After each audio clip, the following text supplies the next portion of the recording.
राजधानी भोपाल में छेड़छाड़ से परेशान एक युवती सीएम हाउस के सामने पॉलिटेक्निक चौराहे पर बने एक मोबाइल टावर पर चढ़ गई। काफी कड़ी मशक्कत और समझाइश के बाद युवती को नीचे उतारा गया। क्या है पूरा मामला, देखिए इस रिपोर्ट में।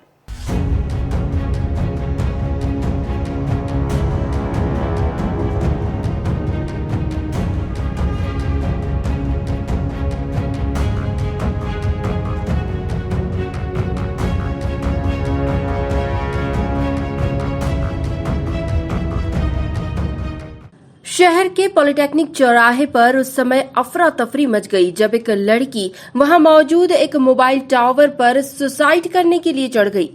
देखते ही देखते चौराहे पर भीड़ जमा हो गई। मौके पर पहुंची श्यामला हिल्स थाना पुलिस और नगर निगम की टीम ने उसे लंबी समझाइश और कड़ी मशक्कत के बाद नीचे उतारा। इसके बाद युवती ने मीडिया से बात करने की कोशिश की, लेकिन पुलिस उसे थाने ले गई।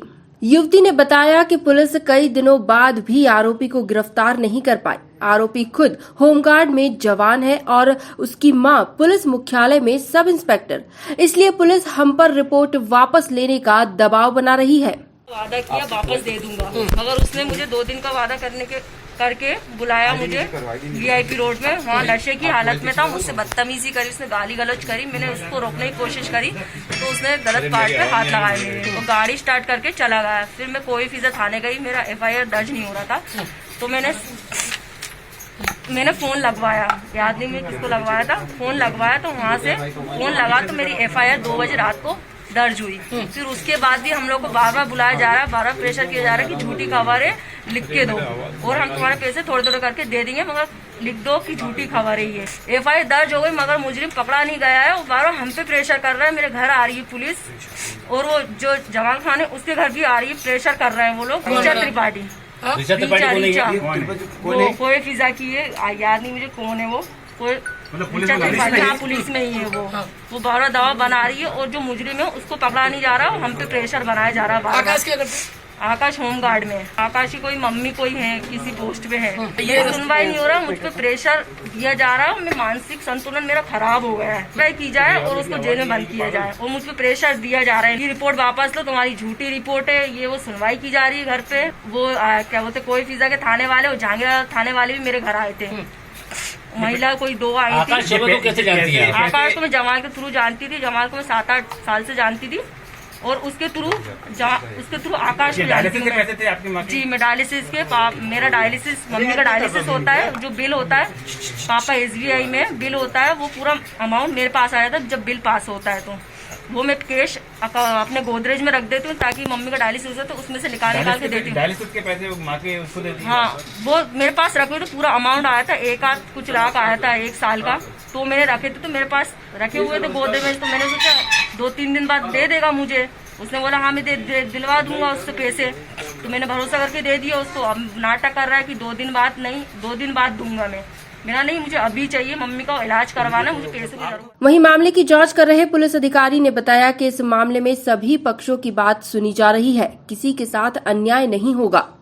नहीं, ऐसा कुछ नहीं है। सारे मामले को संज्ञान में लिया गया है। 3 तारीख को अपने दोस्त को 60,000 रुपये देने का बताया गया और 2 दिन बाद ये शिकायत की गई कि मेरे साथ छेड़छाड़ की गई है और मेरे पैसे नहीं दे रहे हैं। कहीं ना कहीं पैसों के लेन देन की बात थी, चूँकि महिला संबंधी मामला था इसलिए इसको संवेदनशीलता के साथ में तत्काल में प्राथमिकी दर्ज की गई है।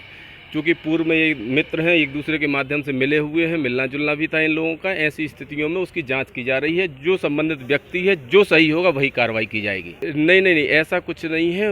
वस्तु स्थिति की जानकारी के लिए सभी जान पहचान के लोग, पास पड़ोस के लोगों के कथन लिए जाते हैं। जो साथीदारान हैं, जो दोस्तदारान हैं, उनके कथन लेकर के क्या सच है ये पुलिस की विवेचना का महत्वपूर्ण भाग होता है। तो उसकी जानकारी के लिए पुलिस गई थी, इसमें कोई दो राय नहीं। वो अभी जो संज्ञान में आया है कि होमगार्ड सैनिक है और जो लड़की है उसका कोई दोस्त है, उसका कोई परिचित व्यक्ति है।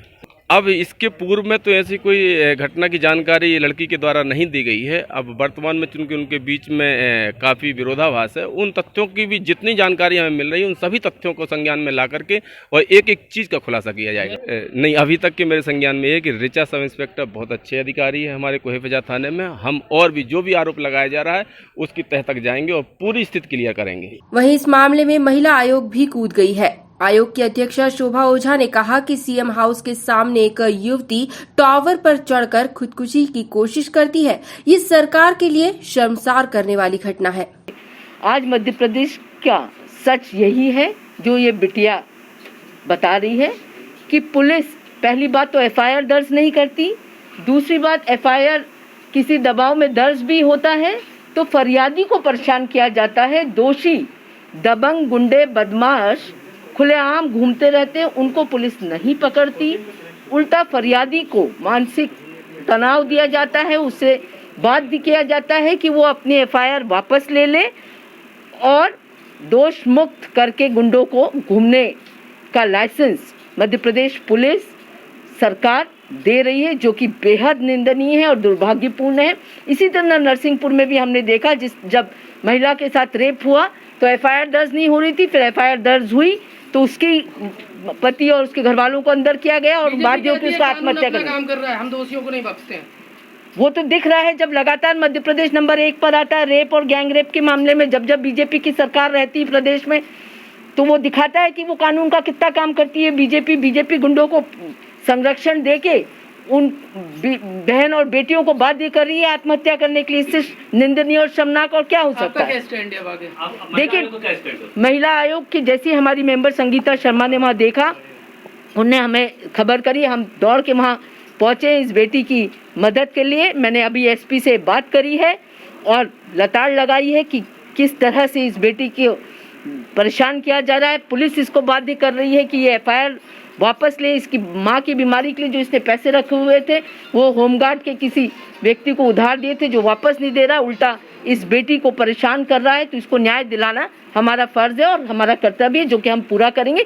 पर दुर्भाग्यपूर्ण है जो मुखिया इस प्रदेश के अपने आप को मामा बताते आ रहे हैं, आज बहन बेटियों की स्थिति उनके राज्य में इतनी खराब है जो कि समझ के परे है और दुखद है। जानकारी के मुताबिक पॉलिटेक्निक चौराहा स्थित टावर पर चढ़ी युवती का नाम सुनीता थापा है।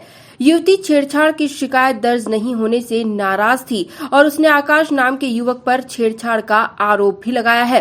कोहेफिजा थाना में शिकायत की गई थी। इसके बाद से आरोपी अपने दोस्तों के साथ मिलकर उस पर शिकायत वापस लेने का दबाव बना रहा था। Bureau report, MP news, Bhopal.